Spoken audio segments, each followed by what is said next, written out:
अभी चीन को जवाब देने के लिए जापान अमेरिका से मिसाइलों का सौदा करने की तैयारी कर रहा है। जापान को डर है कि चीन ताइवान के साथ उस पर भी हमला कर सकता है, जिसके जवाब में जापान भी अपनी ताकत बढ़ाने की तैयारी में है ताकि वो चीन के किसी भी हमले का मुंहतोड़ जवाब दे सके। क्योंकि चीन जहां एक तरफ ताइवान को खुलकर धमकी दे रहा है, वहीं उसकी नजर जापान पर भी है। वो अमेरिका के साथ खड़े होने पर जापान पर भी भड़का हुआ है, जिसे देखते हुए जापान ने अमेरिका से टोमाहॉक क्रूज मिसाइल खरीदने की तैयारी कर ली है।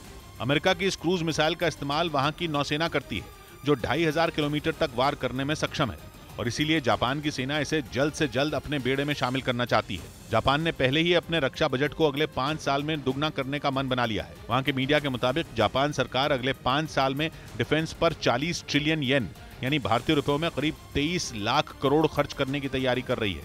इस बीच यूक्रेन को सैटेलाइट से चलाने वाला इंटरनेट देने वाली कंपनी स्टारलिंक के लिए चीन से एक बुरी खबर आई।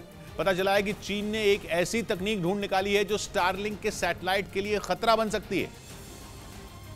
इसीलिए चीन के सोशल मीडिया में इसे एंटी स्टारलिंक रडार कहा जाने लगा। चीन में एयर शो चल रहा है, जिसमें अंतरिक्ष से जुड़ी कुछ नई तकनीक भी प्रदर्शन के लिए रखी गई। इन्हीं में एक ये खास तरह का रडार भी है। रडार का काम किसी मिसाइल या किसी ड्रोन की फ्रीक्वेंसी को पकड़ना नहीं है, बल्कि ये रडार धरती के करीब चक्कर लगाने वाले उपग्रहों पर नजर रखेगा। सर्वेलेंस करने वाले इस रडार से लो ऑर्बिट सैटेलाइट नहीं बच सकेंगे। ये वो सैटेलाइट होते हैं जो अंतरिक्ष में काफी नीचे चक्कर लगाते हैं। धरती से इनकी ऊंचाई 500 किलोमीटर से 2000 किलोमीटर के बीच होती है। लगभग इतनी ही दूरी पर स्टारलिंक के सैटेलाइट भी मौजूद हैं। मतलब ये कि स्टारलिंक का कोई भी सैटेलाइट चीन के इस नए रडार सिस्टम से बच नहीं सकेगा।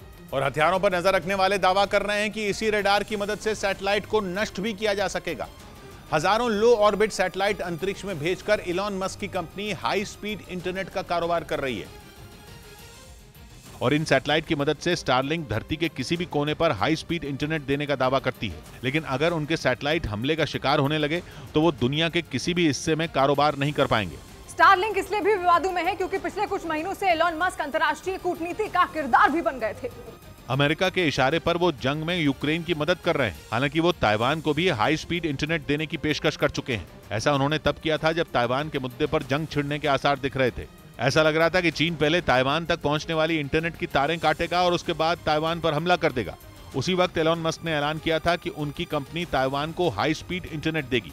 और उसी वक्त से एलॉन मस्क और उनकी कंपनी स्टारलिंक चीन के निशाने पर आ गई थी। माना जा रहा है कि लो ऑर्बिट सैटेलाइट को निशाना बनाने की तकनीक स्टारलिंक को चीन की चेतावनी से कम नहीं है, खासतौर पर ऐसे वक्त में जब यूक्रेन से भी एलॉन मस्क हाथ खींच रहे हैं। एक दिन पहले ही खबर आई थी कि फंडिंग न होने की वजह से मस्क का इंटरनेट यूक्रेन में कई जगहों पर बंद है। रूस भी लंबे वक्त से स्टारलिंक के सिग्नल जैम करने पर माथापच्ची कर रहा है। यहाँ तक कि स्टारलिंक को रूस की तरफ से सैटेलाइट नष्ट करने तक की धमकी दी जा चुकी है। लेकिन इस बार चीन को कोई धमकी देने की जरूरत नहीं पड़ी, क्योंकि उसने जो तकनीक बनाई है उसका ट्रेलर भर ही एलॉन मस्क की नींद उड़ाने वाला है। माना जा रहा है कि चीन ने बिना कुछ कहे एलॉन मस्क को धमकी दी है। धमकी ये कि अगर ताइवान में स्टारलिंक ने हाथ डाला तो उसके सिग्नल पूरी दुनिया में बंद कर दिए जा सकते हैं। दुनिया भर में लो ऑर्बिट सैटेलाइट का सबसे बड़ा इस्तेमाल स्टारलिंक ही कर रही है। इसीलिए अटकलें ये भी हैं कि ये रडार मस्क के मंसूबों पर पानी फेरने के लिए ही बनाए गए हैं। हरियाणा के बहादुरगढ़ से हैरान कर देने वाला एक वीडियो सामने आया। वहां एक फैक्ट्री में अचानक आग लग गई। हालांकि गनीमत यह रही कि किसी को कोई नुकसान नहीं पहुंचा, लेकिन इस आग में लाखों का सामान जलकर राख हो गया। घटना का जो वीडियो सामने आया उसमें फैक्ट्री से ऊंची ऊंची लपटों के साथ काले धुएं का गुबार उठता दिखाई दिया, जिसने देखते ही देखते पूरे इलाके को ढक लिया। इस घटना के बाद वहां अफरा तफरी मच गई।